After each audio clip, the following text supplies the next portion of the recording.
هي الناس كلها بتتقرص من الناموس؟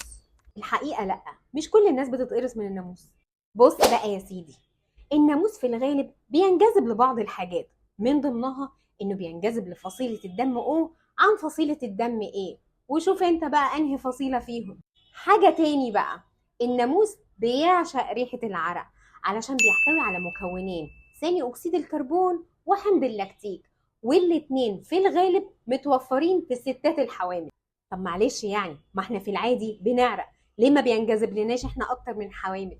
علشان الحوامل بيبقى متوفر فيها المكونين دول، اللي هو حمض اللاكتيك وثاني اكسيد الكربون، ومش دايما الانسان الطبيعي بيبقى متوفر فيه المكونين دول، حاجه منهم الاتنين، يا ثاني اكسيد الكربون يا حمض اللاكتيك.